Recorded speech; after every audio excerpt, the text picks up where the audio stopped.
Ce qui me plaît dans ce métier, en fin de compte, c'est de créer une pièce à partir d'un simple petit modèle et de transformer le métal solide en état liquide pour le verser dans le moule. Après, chacun ses petits rêves, mais quand on voit le métal en fusion, c'est pas rien, on va dire.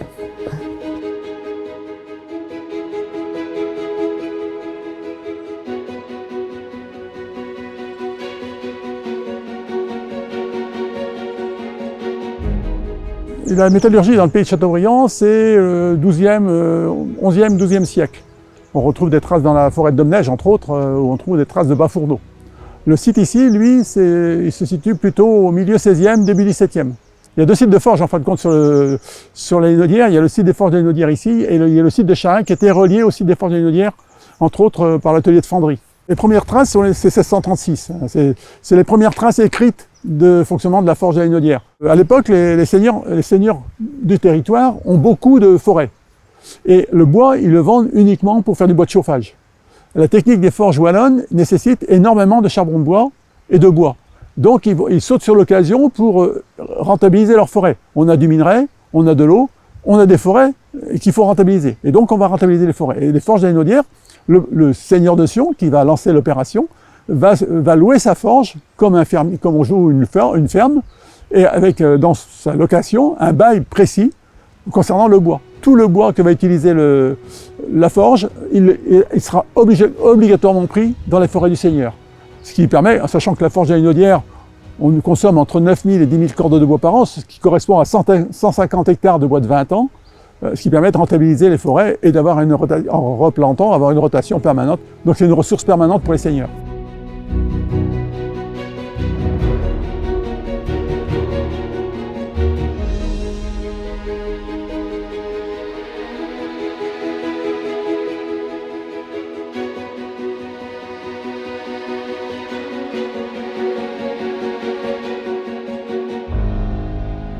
Tout le village est un village métallurgique. Il a été créé au départ pour la forge.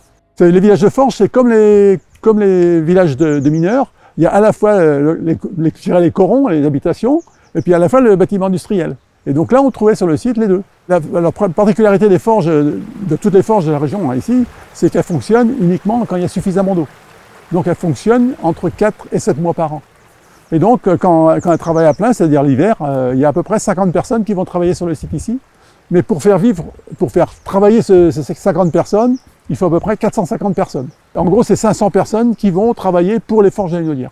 Parce qu'il va falloir du bois, il va falloir des transports, transporter le minerai, transporter le charbon de bois, transporter les produits finis. Donc il faudra des bûcherons, des charbonniers, des mineurs. Donc tout ce monde-là ne va pas être obligatoirement sur le site, mais il va travailler pour le site. Alors, le site à l'époque, il y avait les premières maisons c'est la maison du maître, première maison de maître, l'ancienne maison de maître. La nouvelle maison de maître qui date de 1825, François de Mangeat achète les forges de la Linaudière en 1809 et il décide de construire cette maison qui ressemble plus à une maison, je dirais de la place Millinette nantaise, une maison nantaise plutôt qu'une maison de territoire ici, puisque si on a du schiste dans le bas de la maison, par contre tout le haut c'est du tuffeau, et le tuffeau, il n'y en a pas dans la région, il faut aller chercher à Saumur. Donc tout le tuffeau ici vient de la région de Saumur.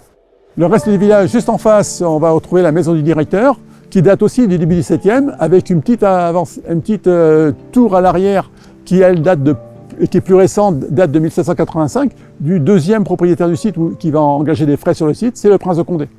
C'est le deuxième propriétaire qui va, lui, laisser son empreinte sur le site, il va remonter la digue pour avoir plus de réserve d'eau, il va construire, il va mettre une cheminée d'affinage supplémentaire dans l'atelier d'affinage, c'est celle qui reste aujourd'hui, et il va déplacer la fonderie qui était à Chahin, il va la déplacer sur le site ici, pour l'installer sur le site, pour éviter tout simplement le transport des barres de fer à Chahin, qui est pas bien loin, mais qui est quand même difficile d'accès. Alors, il y avait des bâtiments, il y avait un haut fourneau avec la halle au fourneau, et un atelier de moulerie, ça c'est le premier bâtiment. Le deuxième bâtiment, c'est l'atelier d'affinage, dans lequel on trouvait à l'époque 3 cheminées d'affinage, 2 cheminées de forge, avec 2 marteaux hydrauliques.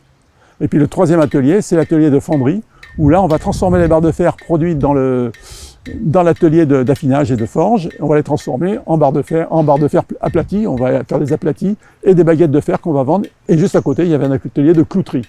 Les gens vivaient sur place. Alors, la particularité, c'était que les gens qui travaillaient à la forge, comme elles ne travaillent que 7 mois par an, et il y avait des périodes où les gens ne travaillaient pas à la forge, et donc on avait souvent des forgerons qui étaient paysans. Ils travaillaient dans les fermes, comme souvent c'était la période d'été où il n'y avait pas de travail, bon, à cette époque-là, il y avait besoin de main-d'œuvre dans les fermes, et donc ils allaient travailler dans les fermes.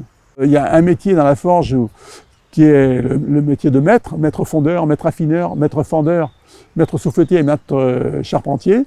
Ces gens-là sont responsables d'atelier. Et le maître fondeur, par exemple, quand il va refaire l'intérieur de son fourneau l'été, il faut faire une maintenance parce que, à force de travailler, il y a des travaux à faire. Il va refaire le haut fourneau avec son fils, avec un neveu, mais ça s'arrêtera là. Il faut absolument conserver les secrets de métier dans la famille. Il ne faut pas question que ça s'en aille, parce que ça, en fin de compte, c'est leur patrimoine un peu. Et ça, ils vont pouvoir le négocier dans une autre forge. Et on trouve comme ça des gens qui vont se déplacer de forge en forge dans toute la Bretagne.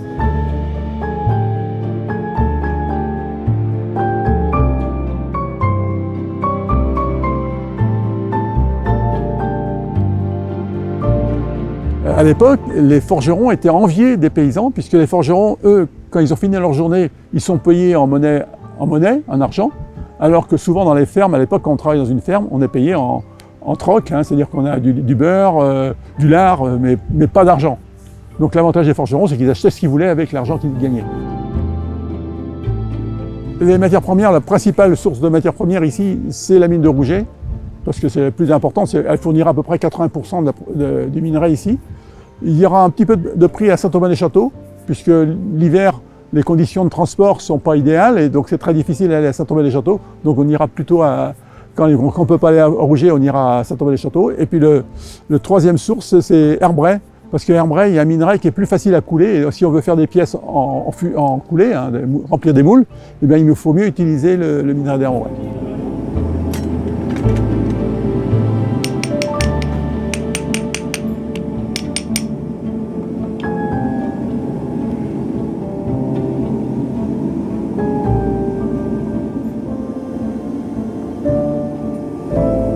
Dans les hauts fourneaux, à partir du minerai, on va fabriquer d'abord de la fonte dans le premier atelier, dans le haut fourneau, et puis dans le deuxième atelier, dans l'atelier d'affinage, on va transformer cette fonte en fer.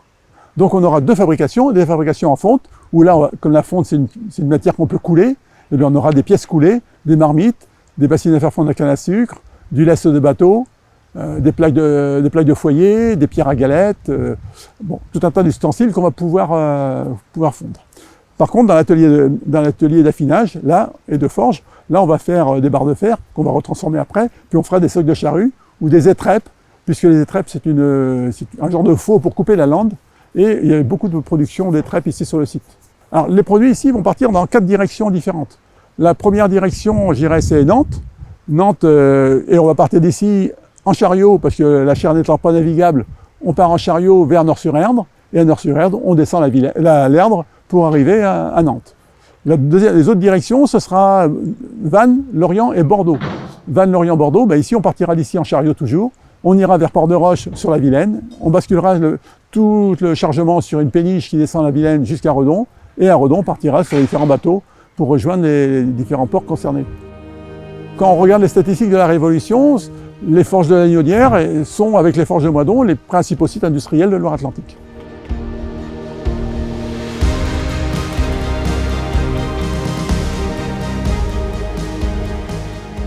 Bon, la technique au sable, hein, d'abord, pour cette technique au sable, il faut absolument un modèle. Donc on va commencer par faire un modèle. C'est la première chose quand une entreprise demande à une fonderie de Châteaubriand de faire une pièce, eh bien, ils vont d'abord envoyer un plan, et le plan va être transformé en modèle, une pièce en 3D, pour pouvoir prendre son empreinte. Et son empreinte, on va après la remplir de métal liquide. Alors là, le sable qu'on va utiliser jusque dans les années 1970, c'est du sable argileux. C'est du sable mélangé à de l'argile, mais par contre, là, il y a un gros inconvénient, c'est que le sable argileux, c'est humide, et on ne peut pas couler directement dans le sable argileux. Donc il faut attendre que ça sèche pour pouvoir remplir les moules. Donc c'est pour ça que, vers 1970, ils ont trouvé une nouvelle technique, qui est une technique qui est utilisée aujourd'hui dans les fonderies de Châteaubriand, alors pas celle qu'on utilise nous dans l'atelier, mais une nouvelle technique utilisée dans les fonderies de Châteaubriand, c'est du sable mélangé à une résine et mélangé à un catalyseur. Et une fois que la résine et le catalyseur sont ensemble, il y a une réaction chimique qui va faire que le sable va se solidifier tout seul. Donc c'est aujourd'hui toute la technique qui est utilisée à Châteaubriand et ça permet de réaliser des moules très rapidement, beaucoup plus rapidement que ce que nous on peut faire avec le sable qui est un peu du sable à verre.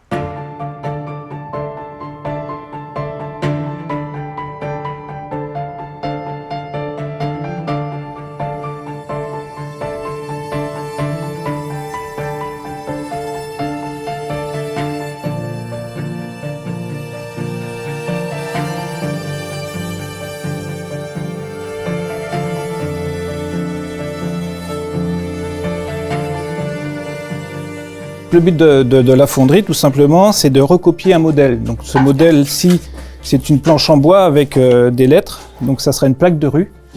Donc c'est en carton, on va dire, carton bois. Et le but, c'est de le reproduire en aluminium. Donc en première étape, donc on remplit le châssis, le premier châssis avec du sable. C'est du sable naturel. On l'a actuellement, nous, orange du moins, parce qu'il a jamais servi.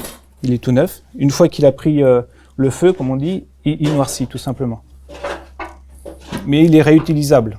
On met toujours du sable, du sable neuf en contact du modèle, parce qu'il est pur et donc il n'y a pas d'impureté, donc l'état de surface est plus propre. Et après, on complète le châssis avec du sable qui a déjà servi. Alors, quand on le comprime, quand on le tasse, nous avec les fouloirs, mais quand il est comprimé, il tient la forme. La moindre petite informe reste. Et ça tient à la chaleur. Compte à la chaleur, à l'érosion du métal. Donc on tasse avec nos fouloirs, les pilons, on finit par le pilon, on tasse. Et donc après, pour lisser le moule, on racle le sable en surplus pour qu'on ait un état de surface très lisse.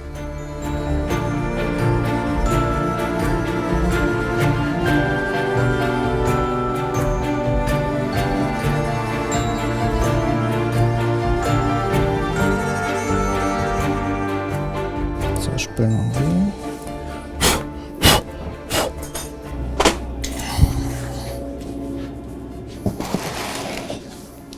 Donc après, la deuxième étape, c'est de retourner le moule avec le modèle dedans. Donc là, vu que le modèle était assez fin, là, dans l'occurrence, j'ai rajouté une petite planche, un calendrier, l'épaisseur d'un petit calendrier. On va remettre des cônes de centrage dans le moule, dans le premier châssis. Alors ça va centrer le deuxième châssis qu'on va poser dessus. Voilà. Comme ça, quand on va refermer, quand on aura enlevé notre modèle et quand on va refermer le moule, on sera bien centré. Donc pour pas que les deux parties se collent entre elles, on saupoudre du talc. Ça servira d'isolant entre les deux châssis. On retamise dessus une première couche de sable neuf.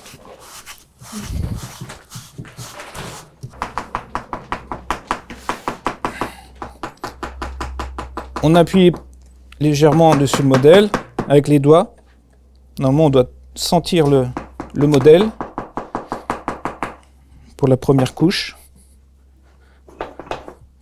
Donc on remplit le châssis en faisant plusieurs couches de sable. On ne met pas tout le sable en une seule fois.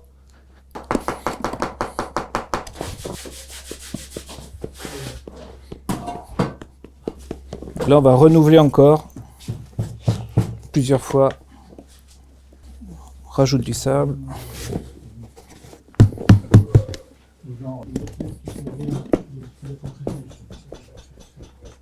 C'est des gestes, moi personnellement, qu'on m'a appris par des anciens fondeurs de Châteaubriand, du Castelbriantais, des retraités qui ont créé justement l'association et qui nous ont appris le métier.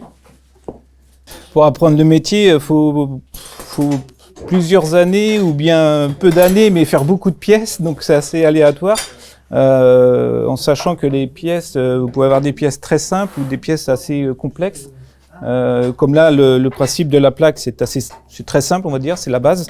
Après, vous avez des pièces avec des contre-dépouilles où là, il faut rajouter des mottes, des petites pièces de sable qu'on rajoute pour faire la partie qui est à l'envers, on va dire.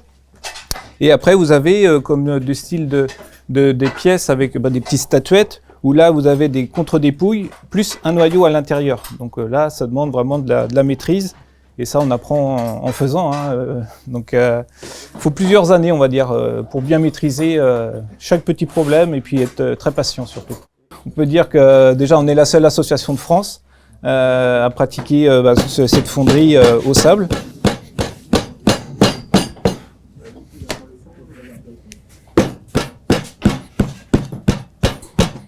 Et on va enlever le surplus avec notre règle.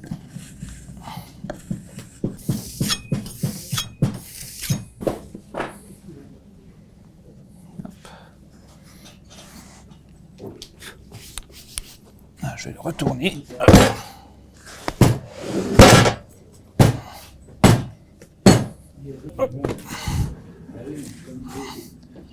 Voilà, vous avez l'empreinte et la pièce. Voilà. Donc là, en l'occurrence, ça sera une plaque. Donc pour une maison ça sera au Sénégal, ça part au Sénégal. Donc là, l'empreinte du modèle est faite. Maintenant, je vais tracer les alimentations pour faire arriver le métal dans la pièce, en fin de compte. On fait les alimentations sur la partie du dessus pour que quand on coule le métal, toutes les impuretés du métal remontent en surface. Et donc la partie qui est moins belle, c'est celle qui est en surface. Donc là, avec un tube,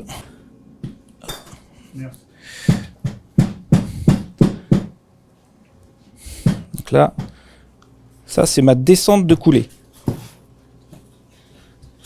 Le métal va arriver par là. Donc après, faire le chenal. La plupart de nos outils, on les fabrique nous-mêmes. On les coule, on part d'un premier modèle et après, on voit bien la couleur du bronze. Et il existe des outils en fonte ou en acier. Nous, on les recopie pour nous faire nos outils. Donc on fabrique, ça c'est vraiment artisanal, hein, c'est un bout de bois avec une tige en acier pour creuser. Je ne sais même pas le terme exact, on invente nos choses, nos outils nous-mêmes. Donc le métal, lui, va descendre par ici. Le chenal, là, en fin de compte, va alimenter. Après, à partir du chenal, on va faire nos attaques de coulée. C'est la trajectoire du métal, en fin de compte, en fusion, qui va venir alimenter la pièce. Donc après tout ça, une fois que c'est tracé, creusé, on va tout lisser. On lisse cette partie-là déjà. Parce que s'il y a un moindre petit grain de sable, comme ça, là, qui rentre dans la pièce, eh ben, ça va nous faire un trou dans la pièce. Donc là, les alimentations, hein, vous voyez, je fais ça à l'œil, parce que bon, après c'est plus l'habitude. On fait des attaques, les descentes de coulée en fonction de la taille de la pièce et du métal. Après, le métal va arriver dans ma pièce comme ça, par-dessus. Là, vous comprenez bien que le négatif qui sera ici sera en positif sur ma pièce. Donc, ce sera une partie que je vais meuler après pour éliminer le surplus de matière. Et après, donc, il y a le polissage. Et après, là, sur cette pièce-là, ça ira en peinture après.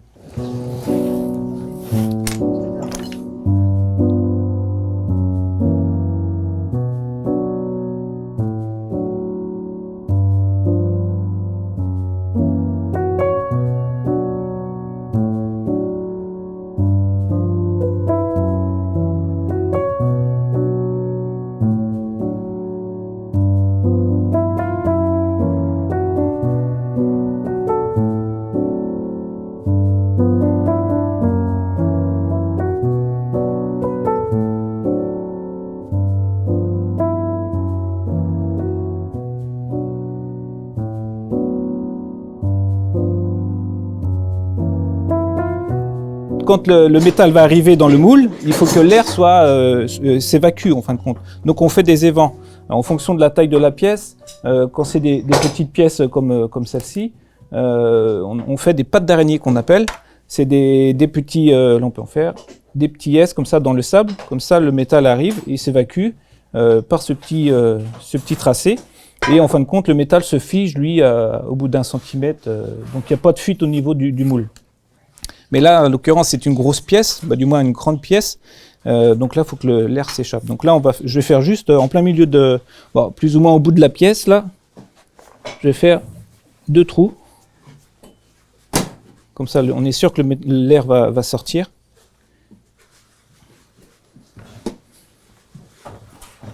Donc là, ça fera de la matière en plus qu'on va couper après à la finition.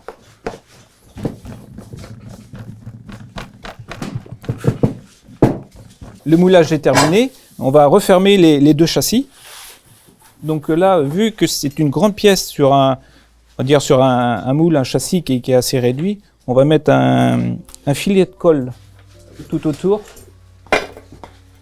pour éviter les fuites.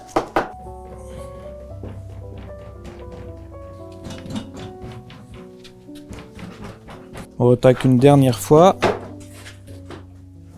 Donc là, c'est un moule au sable, donc dedans, faut être assez vigilant de ne pas donner un coup dedans, parce qu'après, ça peut faire une marque sur la pièce finie. À l'occurrence, sur celle-ci, j'avais mes lettres, mais j'ai pas mon apostrophe là. Donc par contre, là, je peux m'amuser à creuser dans mon sable pour faire l'apostrophe.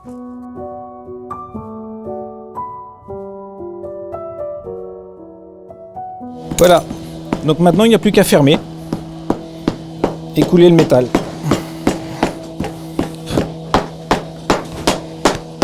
Donc là c'est une plaque, donc quand on va couler le métal dedans, la pression elle va être très importante. Donc on va mettre des masses dessus, du poids sur une planche pour pas que le métal défonce le sable.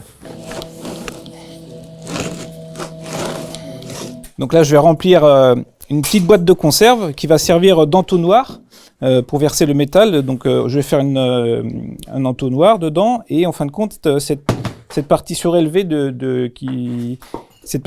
va nous servir à donner de la pression aussi dans le moule.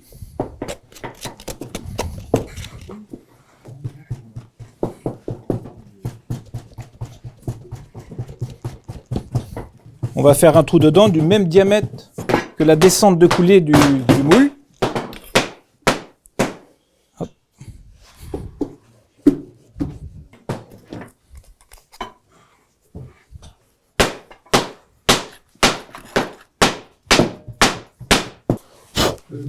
Donc voilà, le cône est fait.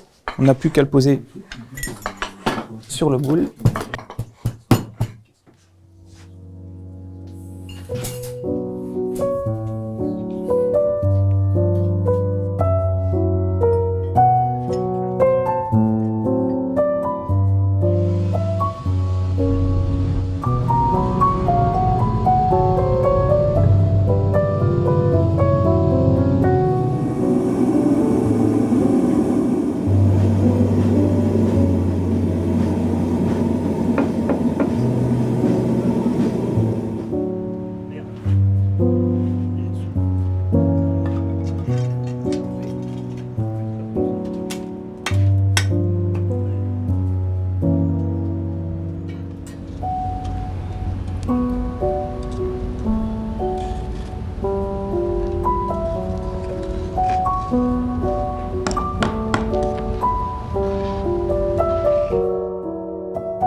On n'a pas beaucoup de précision sur les métiers, le détail des métiers, mais dans les ateliers, ce qui était sûr, on avait un maître fondeur. C'est lui, enfin, par exemple, l'atelier de fonderie, enfin l'atelier de haut fourneau, on avait un maître fondeur.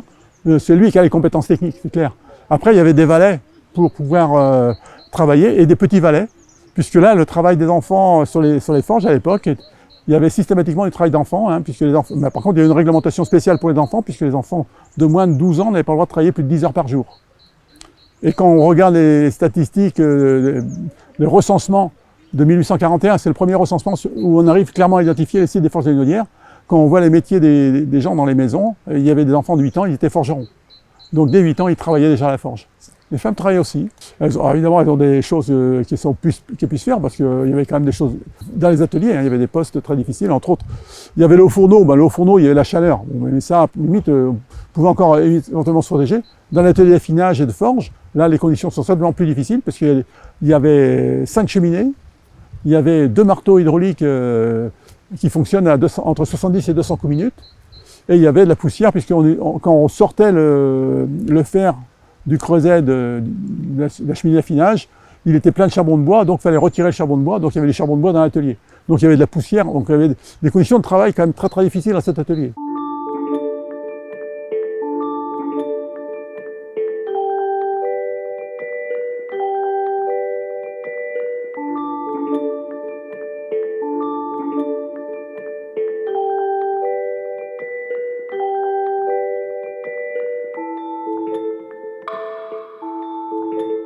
Alors, il y a eu plusieurs propriétaires. Dans les propriétaires, le premier, c'est le seigneur René de la Chapelle qui a fait créer le site. C'est lui le premier. Alors, le René de la Chapelle était un seigneur protestant. Il a eu pas mal de problèmes avec les catholiques de Sion. Mais son problème, c'est qu'il a eu des problèmes avec le roi de France. Enfin, il a eu des difficultés avec le roi de France. Ce qui fait que le roi de France lui a saisi ses biens. Et donc, il y a plusieurs propriétaires qui vont acheter. Les propriétaires qui achètent, ils s'en fichent complètement de la forge. Hein. Elle est en location, donc ils touchent l'argent. Après, le propriétaire suivant qui va vraiment s'occuper de la forge, c'est le prince de Condé. Le prince de Condé, il est propriétaire de la forge de Moidon à l'époque. Il veut créer une deuxième forge dans le pays de Châteaubriand. Il a des vues pour créer une forge vers Soulvache. Et plutôt que de créer une forge sur Soulvache, il sait que les forges Lénodières sont à vendre, donc il va acheter les forges en 1772. Et là, il va investir pour rénover les forges Lénodières, pour les rendre plus performantes. Le seul problème du prince de Condé, c'est 1785, la fin des travaux. C'est pas bien loin de 1789, et en 1789, évidemment, lui d'abord il part à l'étranger, et puis ses biens sont saisis. Hein. Et donc, alors là, c'est pas François de Mangeat qui va les acheter directement, puisque ça se passe en 1802, mais c'est le maire de Sion avec 2 acolytes qui achètent les biens, et qui vont les revendre 7 ans après à François de Mangeat. Et puis le dernier propriétaire qui va acheter le site, c'est la famille Poydras de la Lande, qui va acheter le site en 1856. Lui, ce qui l'intéresse, c'est plutôt la partie forestière, hein, c'est plutôt la chasse. 1856, ça commence à être le déclin de la forge, puisqu'elle va s'arrêter doucement, elle va s'arrêter en 1865, elle va s'arrêter. Mais c'est un arrêt provisoire, puisqu'elle va redémarrer en 1873, puisque l'Alsace et la Lorraine sont passés sous contrôle allemand, et parallèlement, il y a une grande grève dans la métallurgie anglaise, qui fait que la fonte livrée en France, entre autres, aux forges de Bassanne est de très très mauvaise qualité. Et donc les forges de Bassanne, qui ont une concession minière sur la commune, vont demander aux forges Lénodières de redémarrer, pour pallier à ce manque de fonte. Et donc elles vont redémarrer pendant 10 ans, puisqu'elles vont s'arrêter définitivement en 1883. Alors, à partir de 1860, le site va commencer à évoluer, puisqu'on sent que la fin de la forge est proche. Il y a déjà un moulin qui va être installé, un moulin à farine tout simplement, qui va fonctionner de 1860 à 1960, pendant 100 ans. Et il y a ensuite un atelier de parquet, de caisse en bois et de vente de charbon de bois en gros qui va être mis sur le site ici, et tenu par la famille Roussel, qui était propriétaire aussi de l'usine des Strataniques à l'entrée du bourg de Sion, là où il y a la grande cheminée. Et puis ça va durer jusqu'à la Première Guerre mondiale. Après, entre les 2 guerres mondiales, c'est la famille Michel qui va réutiliser les bâtiments pour en faire une scierie. Et là, ça s'arrêtera en fin de compte à la Deuxième Guerre mondiale. Petit à petit, au fur et à mesure, les bâtiments sont vendus à des particuliers, et ils vont être vendus au cours des temps, hein, puisque la commune a acheté ici en 1984 seulement. Par rapport à la fermeture de la forge, il y a quand même pas mal d'écart.